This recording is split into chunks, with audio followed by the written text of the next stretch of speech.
Hey everyone, and welcome back to the Mist of Pandaria. That's how I felt too.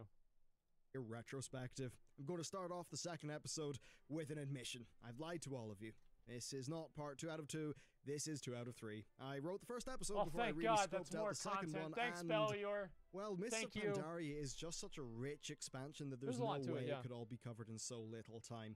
This patch cycle brought tremendous change to the game, and experimentation aside, there was just a ton of content added, more than we had really seen before, and for the most part, more than we've really seen since. How are you going to say ton of content with a picture of 5.1? Things were not looking great. 5.2 was good, though. Beginning to depart in droves. With the launch not really having an amazing numerical success, therefore the burden rested on the patch content. Ooh, that was such a good idea, dude. To deliver. I love the Just 2 months after Mist of Pandaria launched, patch 5.1 released. This was actually amazing at the time, especially when the patch turned out to be so content-rich. It really wasn't the norm. They should have renamed that patch Subfall, because that's really what happened. 4 years with patch 7.1 of Legion, that Blizzard would do a similar thing, giving us a big patch close to launch. The initial story of Mist of Pandaria covered the early steps of each faction's elite. Sent there on an airship at great speed, we were supposedly far ahead of the actual armies. The job of patch 5.1 was to bring the war to Pandaria, and it did a pretty damn good job. The main content of this patch played out in 2 different ways. After a short initial quest with our faction leader, we established Lion's Landing and Domination Point. Then, as our forces did battle in the no man's land in between either base, players would have daily quests to do, and it was mostly special forces kind of stuff. There's no reason to do any of this. Killing officers, general it was a complete waste of fucking time. Kind of thing. And I hated this. Gauntfell, thanks for 5 subs, man. They were kind of repetitive when you get down to it, even with Mists of Pandaria's big innovation of having a larger pool of potential daily quests than would spawn in a given day. This does seem a lot like WoD, for every faction in Mists, but it didn't really create the feeling of variety that the developers perhaps hoped for. As we tore our way through the dailies, we would, of course, get more and more reputation with the 2 new factions that came in with this patch, and here is where Blizzard did something great. There was a decently long set of quests that would be unlocked as you gained rep with the factions, and this meant that every few days you would have a new bit of story to do. Now, in hindsight, I think this was a very effective way of doing things. Unlocking the story was a reward, something that actually motivated you to keep on playing through the daily quest I forgot all about the Brawlers Guild. That shit was fucking amazing. They're just handed to you on a weekly basis, rather than be something that you unlock via playing the game. So that certainly was a strength of patch 5.1. Damn. And as for the story content itself, it was a cut above what we had previously seen in the game. I would agree with that too. So many things right, and it managed to do that without fancy cinematics, gimmicks, what a terrible anything transmog. really like that. It was just pretty damn good, solid storytelling that appealed to the core faction identity that players had really grown to love as they played the game more and more. And that meant that they were telling a story that you were basically already invested in. So it went down like this. Garrosh wanted every possible advantage in this coming war, and he eventually found out about the Divine Bell. This was a Mogu artifact that would send friendly warriors into a frenzy. Whenever you're listening to Bellular tell this story, think about Sylvanas and BFA. Strike fear in the hearts of the enemies, all that sort of spooky stuff. But there was a problem for him. The Night Elves, well, they already found it and took it to Darnassus. So, Horde forces managed to recapture the artifact, but in doing so, they led the Alliance to believe that it was carried out by the Sunreavers. Enraged at the apparent betrayal, Jaina ordered and personally led the Purge of Dalaran, basically slaughtering everyone who didn't surrender immediately. She was such a crazy bitch. Who did. This was a humongous political mistake. Lorthamar, the leader of the Blood Elves, was at the time trying to cut a deal with Varian and the Alliance so that the Blood Elves could switch sides, because guess what? They thought Garrosh was being a bit of a dick to everyone and was doing some spooky stuff. We were going to get Blood Elves? On Pandaria, Garrosh did eventually get his hands on the Divine Bell. And Jaina ruined it. To confront him, and well, this showdown was a pretty cool little event, nearly killed Anduin, but it did destroy the Bell, denying Garrosh a key asset. And overall, it was just a really good, well-told story. Now, this also brought some new scenarios into the game, and these were heavily focused on this faction conflict, with the patch adding 2 for each faction, plus a scenario that was available for both.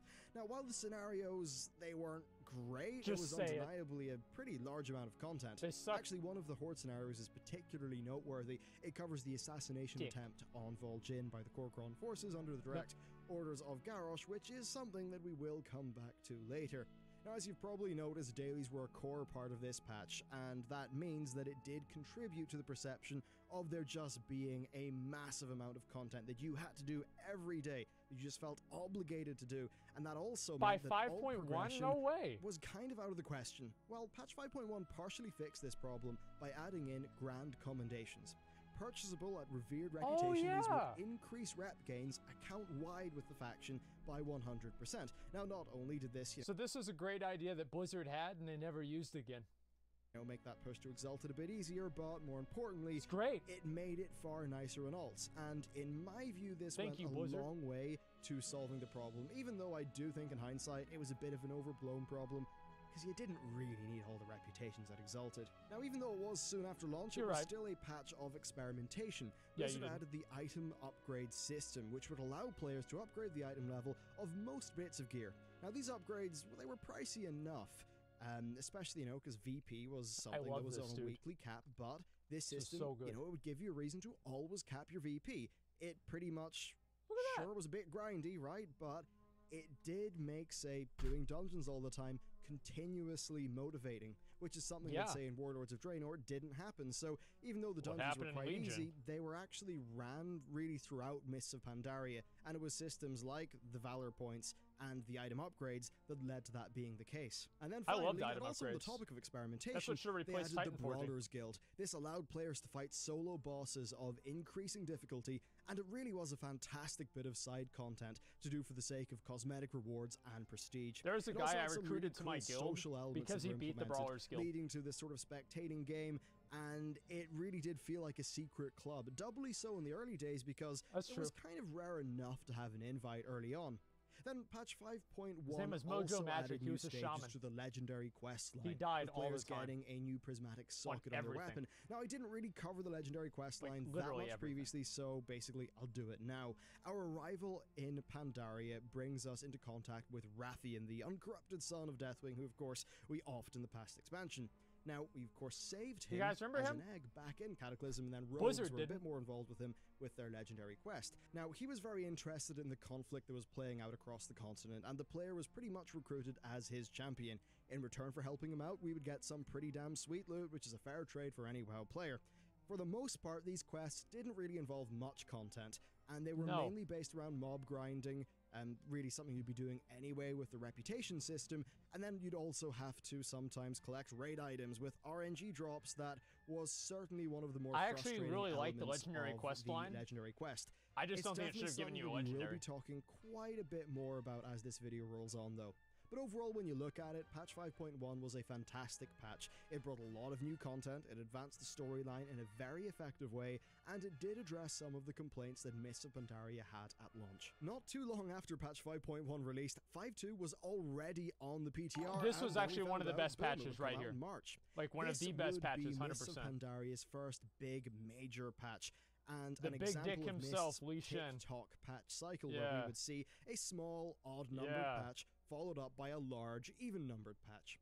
Patch 5.2 brought us to the Isle of Thunder, a storm-covered island that was the home to Lei Shen, the Thunder King. So the story here is the desperate Zandalari trolls were allied with the Mogu to bring I actually don't even know what these stories are, and pretty much find a place at his side. After all, things were not looking good for the trolls. Their island was literally sinking into the sea at the time. This patch is often thought of as being one of the best that the game has ever had, and for very, very good reason. Now, the narrative latched onto the tensions between the Kirin Tor, who are now an overtly Alliance faction, and the Sun Reavers that we covered in patch 5.1, now that the Sun Reavers fully allied themselves with the Blood Elves. Now, both sides kick off the patch with an assault on the island, which is told in the form of a scenario. Who gives a fuck? Basically used this patch as a test of whether the scenario tech could be used to deliver scripted single-player content in a way that would allow for a more tailored experience. Then, after securing our tenuous foothold on the island, the first set of daily quests unlocked, and each day you would be sent to a few of the total pool of daily quest areas, and then as you completed these quests, your server would actually progress the siege of the island, and then every time they tried to do Isle of Qualdanis again, basically. A story scenario would be unlocked for you to do. This would push the story forward and also unlock new quest areas on the island, as well as lead to the construction of permanent bases for the Kirin Tor and Sun Reavers on the island.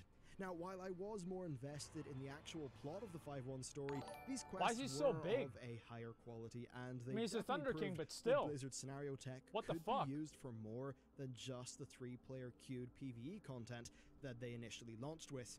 Now, the story was split between our efforts to thwart the forces of Lei Shen and the Zandalari, as well as skirmish with the other faction, and this really led to some actually good character moments. And take note here, Blizzard, they did not require a big flashy cinematic or anything like that.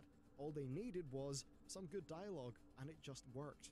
That made sense. The Shadow Pan led by Taran Zu acted as a mediating force, imploring us to set aside our differences. That's the mount that never gives me the mount. And deal with the actual problem that we faced. I remember him. Overall, it was a pretty damn engaging slate of content that would keep you invested in the game for a good few weeks. But then the island itself had more to offer than just these quests. There was a chance for you to get a key after completing your dailies. Oh! This key would take you into a special scenario. I forgot all about this. The Thunder King.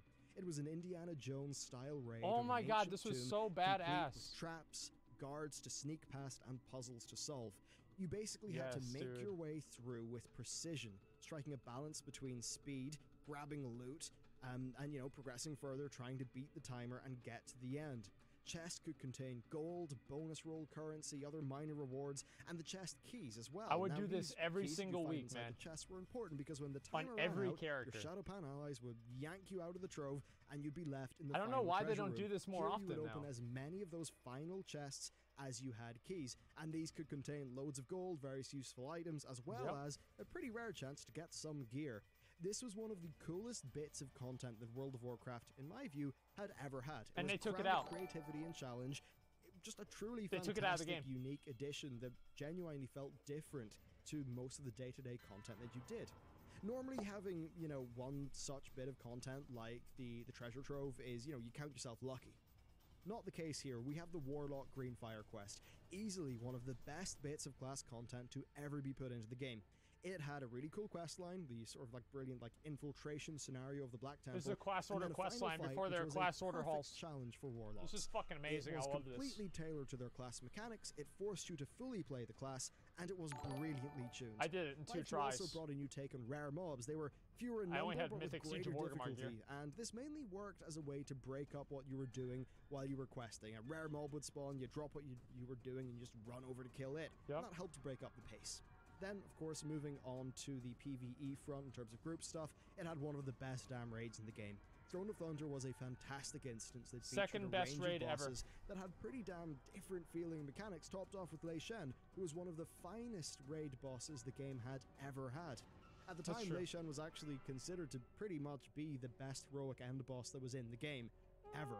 Maybe. Of course, it wasn't completely perfect. He was really good. Was a bit off at the start, with 10-player being overtuned for the first few weeks. Definitely an example of the differences between 10 and 25-player boss design when they're trying to maintain an equal difficulty between the two, and how, you know, group size, the availability of a wide range of utility options, that never happened, by the way. Impacts balance. And then later on, some of the bosses, like say the twin sisters, or were they sisters? I don't think they were sisters. No, it was twin consorts. You better hope they're not sisters anyway. That was a pretty easy fight that maybe should have been a bit earlier on in the progression. But overall, it was a fantastic raid, and one that I was heavily invested in at the time. The legendary quest was of course involved, and this time we had a great scenario, which was a leg up over the previous legendary quest content. That said, this patch did bring a very controversial system that we very much feel today: Thunder Forging. Some gear would drop at a slightly higher item level. Now, it's funny thinking about the reaction to it back then, given how much more variability the current Titan Forging system has. I think it's fair to say that it wasn't ideal for the heroic raiders, but it probably wasn't a terrible thing for the other difficulty levels. It didn't matter. This patch also removed the item level upgrades. God, I fucking hated that. Were still very important, with the new Shadow Pan Assault faction offering gear rewards that were tied into reputation, rep that you would earn by doing the raid. And this was a great design because it meant that as you progress through the raid, I like this. This is good. Maybe you got a bit there should be more gear, vendors for clearing raids. I like that more. You would get some sort of reward. And really, it says everything that I've been talking about 5.2 for ages here. And we're still not done. It also added the Isle of Giants. This place was just packed full of elite dinosaurs that you could kill for their bones. Bones which you could then turn in for some pretty cool cosmetic rewards at a vendor. This basically just was a skeleton. Also home to what was, in my view, the best world boss of Mists. Undasta. It was a massive boss, often requiring 2, 3, 4 raid groups to take it down in the earlier days. It was absolute carnage. His AoE abilities would just decimate hordes of players who didn't understand what was going on. It was awesome, in my view, but it was also heavily criticized at the time. By the babies. So here's why it was fucking badass. Is Undasta had this ability. It was like Cthulhu's I-beam. And every single time that he hit somebody with it, it would chain to the next closest person if they were closer than 5 yards to the person that got targeted. So it would just chain to more and more and more people. And every single time that it chained, it did double damage. So you would have it chained to like 40 people and have Undasta hit someone for like 18 million damage and fucking delete their character. It was amazing. I fucking loved this boss, man. Undasta on release is what every single world boss in WoW should be like. I think for me, really, it was one of those things, it was just such an epic scale that only an MMO could do it, and I think it was good to have in the game. Of course, the other world bosses like Galleon, Shah of Anger, and Nalak, they were all pretty much worth it. Sure, not all of their gear was ideal, but a lot of them were very relevant. Galleon would never spawn either. I'm sure many people still running the Shah to this day trying to get that mount. Really? Really, patch 5.2 was massive. Damn, what mount was that again? Really, patches just don't come close to. Oh, really. Yeah. It was probably larger than patch 5.4. It was definitely larger than 6.2 and 7.2. And in terms of running time, I think it might actually be longer than 7.3. Kind of amazing, really. And it's around this time that the broad story of MoP sort of changes. 5.0 and 5.1 were marred by massive sub-losses. Yep. Q3 2013, which ended a few days after this patch launched, was a loss of 1.3 million from the prior quarter. The first full quarter of patch 5.2's life, Q2 2013, was a smaller loss of 600k. Only 600,000. But things were beginning to turn around. 2 months later, patch 5.3 arrived, and this is a strange one. Much like 5.4 that would eventually follow it, I thought this one was dumb. I never liked this one. Rather than make a bunch of content and slap it into the game, they instead tried to build a dynamic feeling war zone, something that would really capture in gameplay the narrative that was going on at the time. Let's talk about that narrative. Both factions had an introductory quest line, with the hordes being far, far more interesting. This is the video. Angered the other horde leaders, especially Vol'jin with, that little cheeky assassination, which led to an open rebellion. We were basically supposed to be foot soldiers in this fight, tasked with clearing the barrens of hostile forces, intercepting supply caravans, and killing the enemy I remember leaders. doing this content. Blizzard's it was so goal boring. was to sell the fantasy of a ground war in a way that was far more tangible than the daily quests of 5.1. A ground war with content structure was a lot more free-form. Enemy bases just sort of existed out there in the wild, and you'd have to go there and, well, start killing. Structure did come in the form of weekly quests and also events. I never did any of that shit, man. Would spawn in from time to time, and defeating them would actually require a handful of players. Then also supply caravans would spawn in from time to time. Not really, though. The combination of all of these things made it feel a little bit more dynamic than what we had been used to in World of Warcraft, but it undeniably was rather sparse. I would love to see them revisit this idea, though, and really bring it to the next level with properly dynamic, cooperative content. Think of a sort of a PvE Ashran, but a lot wider, less of a straight tug of war, and with some daily directed content. I think there could be something pretty cool in that idea. Actually, that's true. Yeah, I agree with that. Was heroic scenarios. These were actually not tuned for a pug. You had to do them in a pre-made group. And they were still kind of easy, but they did pose enough of a threat for, moderately geared players to sort of have to pay attention, at least. Warfronts.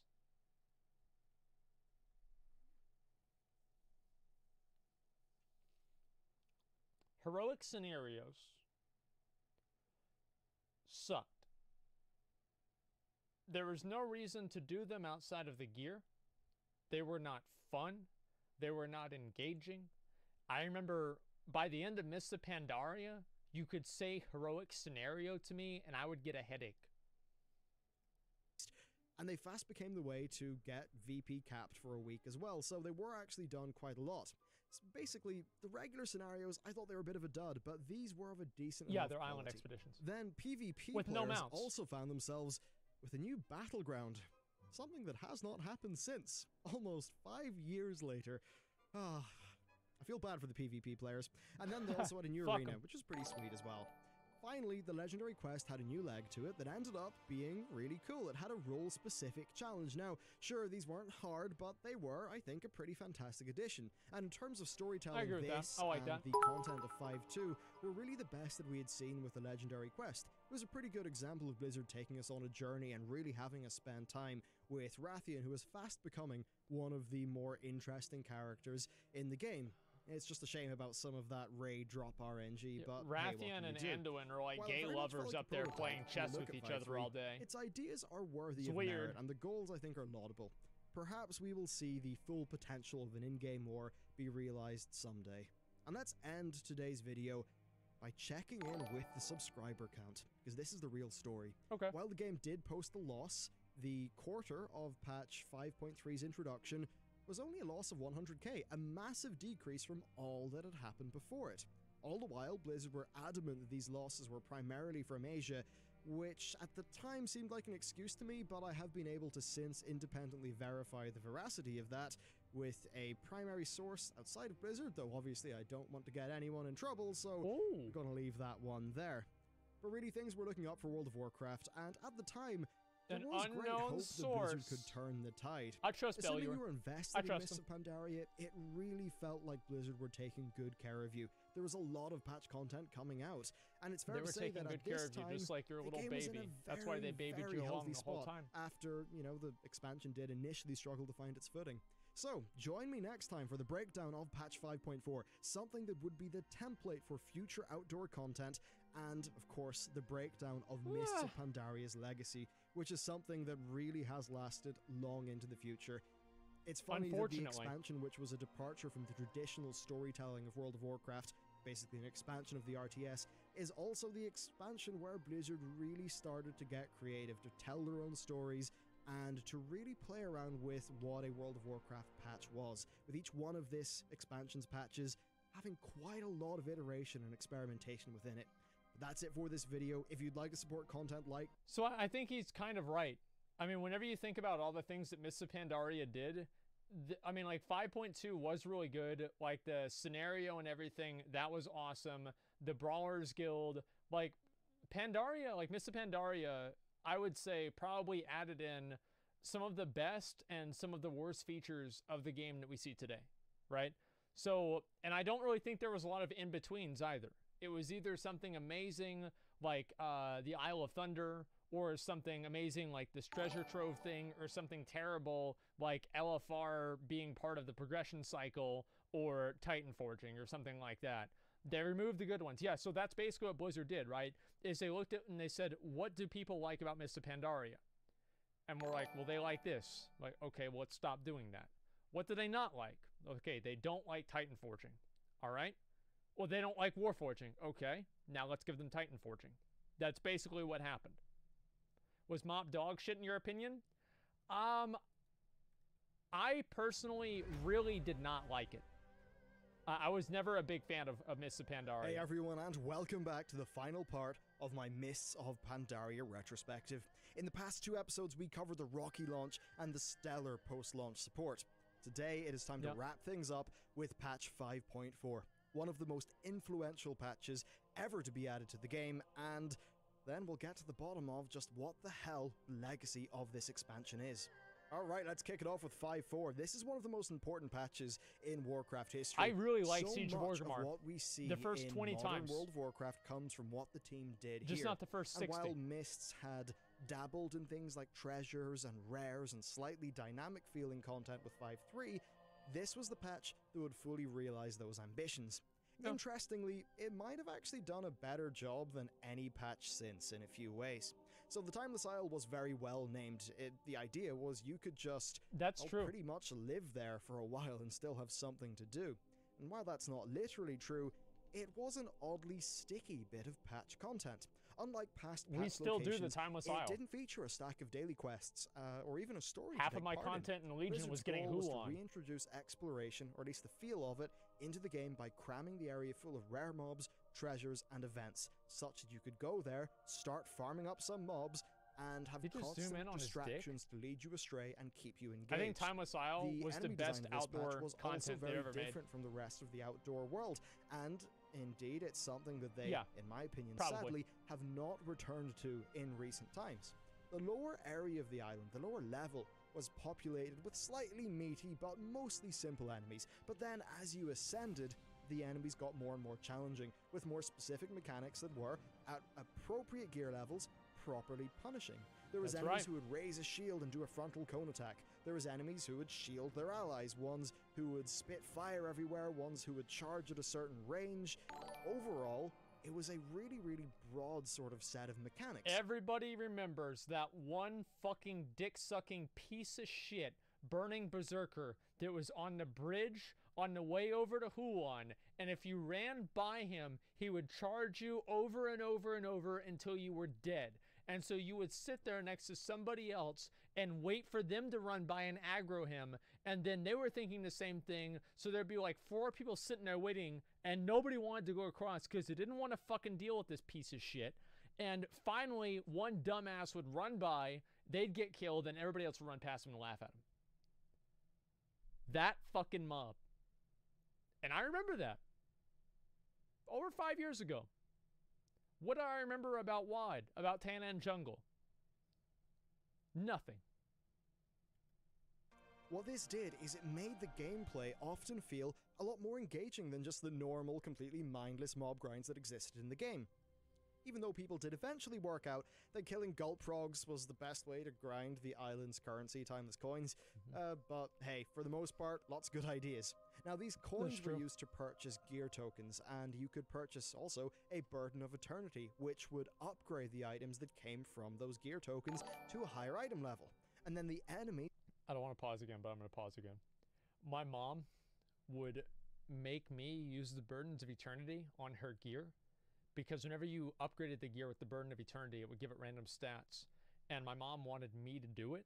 That way, if the gear got bad stats, it was my fault.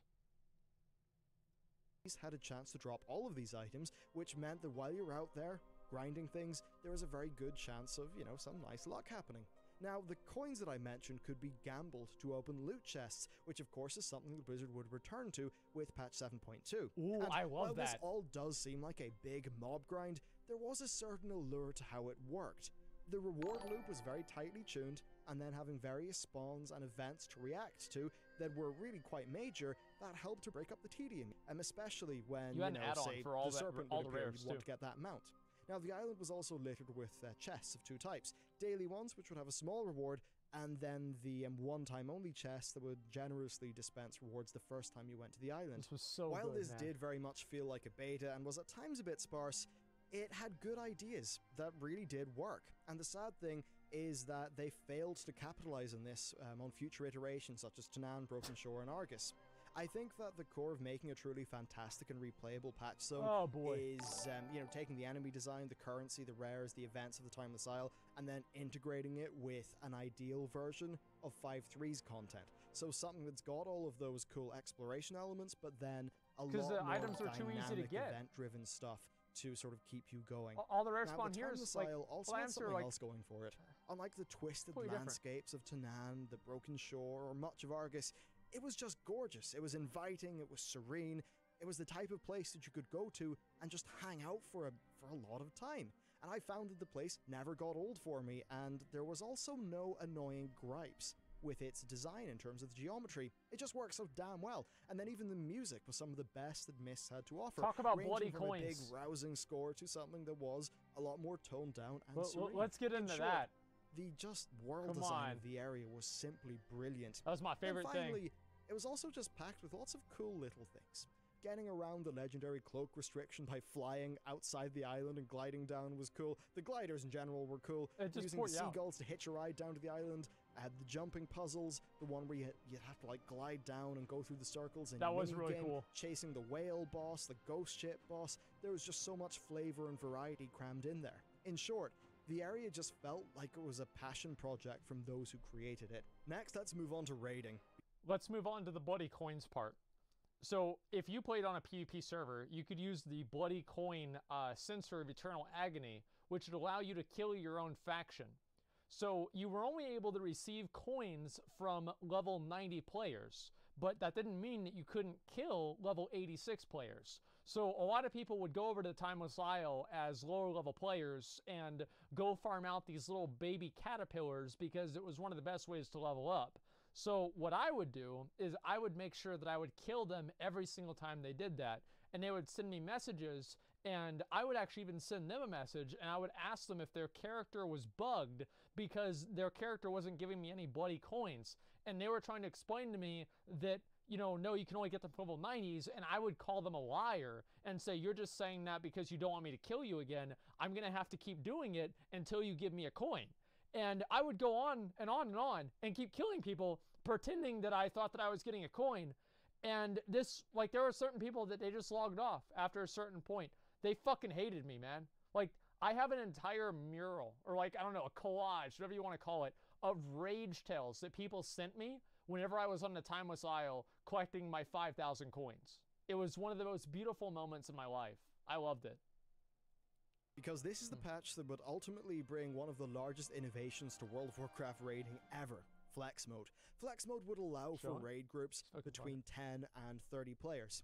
That's something that we take for granted today, but it was a solution to a few things. First, right, imagine this. It's raid night. 12 people showed up, and you've got to tell 2 of them to, you know, piss off. There's no room for them in the group. Flex pretty much solved that. Second, it also solved a problem for social guilds. They were often caught in a bit of a hard place. So 10 normal didn't really suit them, because sometimes guilds like that, they would have normal mode raiders, maybe 1 or 2 heroic raiders, and then some people who didn't quite fit LFR but didn't fit normal either. So maybe in a 10 normal raid like TOT, you would have 3 underperforming members of the team, and they'd be a big sort of progress roadblock. There just wasn't a difficulty mode there that suited that. Well, you put them in the garbage. Social guilds to deal with, and as it turned out, this new, slightly easier flex system, well, okay, a bit more than slightly, would solve this. It's a joke it was above LFR, so the gameplay was still there, but, you know, it would allow everyone to come along and enjoy raiding. 4 raid still difficulties. Very beta, you know, there were some breakpoints in which fights would be easier based on team size, and Blizzard at the time said that it would not be extended to other difficulty modes, but it obviously was a bit of a resounding success for them. Then an interesting upshot of this is it really helped kick off some add-ons like OQ and sites such as OpenRaid, with the in-game group finder at the time being vastly underdeveloped in comparison to what we've got today.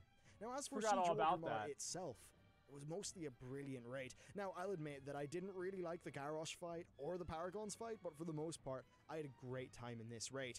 For me, it's definitely below the brilliance Siege was awesome. But still, it was a solid addition. Yeah, all the fights in Siege were amazing. Siege of Orgrimmar, though, the number situation was getting pretty damn insane.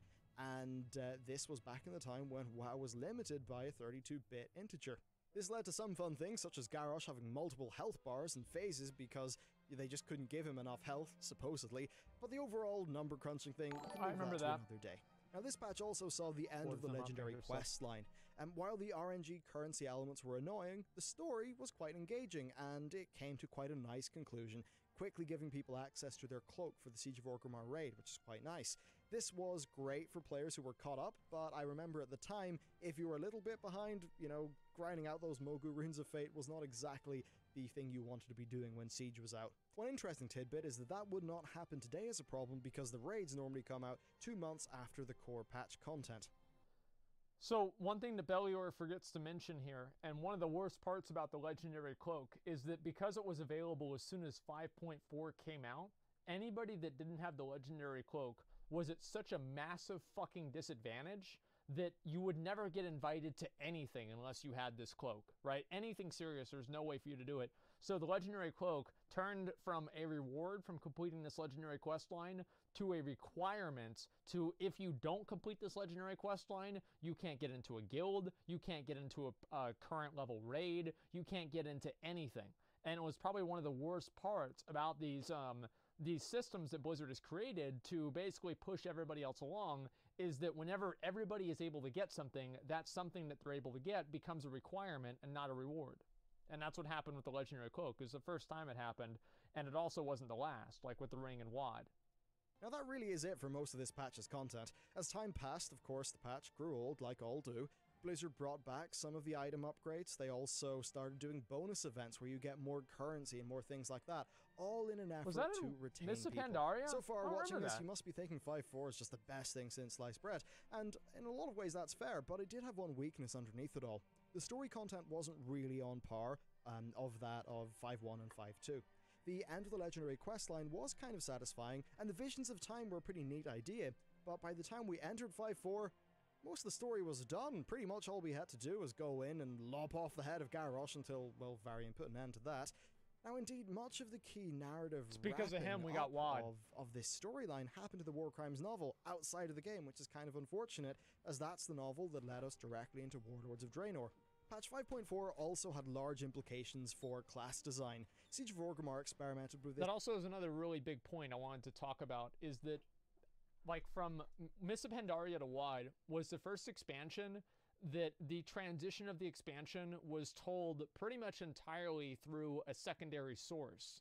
And I think that was one of the worst decisions that they've made, and I think they've made more decisions like that in like the past, right? Is the reason why you wanted to kill the Lich King is that you knew who the Lich King was, right? You understood the story. And at this point in time, there's so many elements of the game that are told through external sources or through books or anything like that. The experience that a player gets whenever they're actually just playing the game and consuming the content themselves is actually different than the experience that somebody would get if they were reading the books. And I think that would be okay if the experience was just a more enhanced version. But if you compare the books, the way that the books portray Garrosh, for example, to the way that the cinematics portray Garrosh, it's a completely different world. And I think that's really the big problem, is that you have people that are not, they're not connected to the story because they're not reading the books about it. I don't think that you should have to read secondary literature to understand why things in the game are happening. And I think if that does happen, the game is making a big mistake, because I think that the reason why a lot of people bought Wrath of the Lich King was to kill the Lich King. How many people bought WoD to kill Garrosh? Nobody. In a few ways. It had some gameplay altering set bonuses. I remember specifically the Paladin one, which would make it baseline in Warlords, as well as it had some trinkets that were kind of experimental. I think that these earlier experiments in terms of gameplay modifying things are what led to the modern legendary set bonuses and artifact traits. Things, of course, started getting a bit too complex for Blizzard's comfort with this patch, and we eventually saw that lead into the ability prune of Warlords of Draenor. But really, that is it for this patch's contribution, so let's check back in with the subscriber numbers to see how all of this went down. So, when we last checked in with patch 5.2, we just lost another 600k. The following quarter only lost 100k, and the quarter after that, Q4 2013, did something crazy. It had an increase of 200k. Now, as 5.4 grew a bit older, we did see a slow fall off with the next quarter losing 200k, so that's really where we are at the end of Q1 2014. At this stage, patch 5.4 is kind of old, and while it has been announced, Warlords is still a long way off. So the next quarter lost 800k. But interestingly, Q3 brought back 600k. The hype for Warlords, level 90 boost, and the follow-up patches for 5.4 probably did help quite a bit. Everyone's really excited about WoD. The pre-expansion event ultimately was a little bit dull. So with all of its content covered, what is the legacy of Mists of Pandaria? This expansion's got a really strange one. It got off to a rocky start, and even as some of the problems were indeed solved, the tome did not always work, and many players flat out just refused it. Based on the theme and the Asian art style, they just didn't like it. It was dumb. For those who stayed, though, it was a hell of a time. Mists was, without a shadow of a doubt, the best supported expansion that Blizzard had ever released. They established a tradition of experimentation with the patch content. Each patch brought something different, something new to look forward to, and I think that's a tradition that they've somewhat veered away from as of late, focusing more on the experimentation being in between expansions rather than patches doing that. These days, patches are really just sort of small tweaks or updates. Mist of Pandaria also kicked off a more storytelling-focused era of World of Warcraft, with the goal being for WoW to forge its own path, rather than rely on the work done by Warcraft 3. It is an expansion that got a lot of things right, and broke a lot of new ground in so many different areas. Looking back, I think it's fair to say, on paper, that this is one of the best expansions in the game ever, if you didn't bounce off the theme. And that is a humongous if. Certainly, it was quite the move, going away from the traditional, you know, King of the Undead, world-ending dragon to, oh, here's some peace-loving pandas and themes about violence. So it's a bit of a funny one. That sounds really there you fun. go. That is it. The retrospective of Mists of Pandaria. How does the expansion go down in your memory? I'd love to hear, so let me know down in the comments. But that's it for this video. Thank you very much for watching this series. I hope to do some similar content for other expansions. But with all that said, if you want to support this more long-form sort of content, you can check out the Patreon. Those guys really help out. If Mist of Pandaria had WoD's theme, it would have been considered probably the best expansion besides Wrath by most people. Now, I still think Burning Crusade was better than both of them, but I think that that's what would have happened. Asmongold, Freehold. Okay, I'm going to just make this group real quick.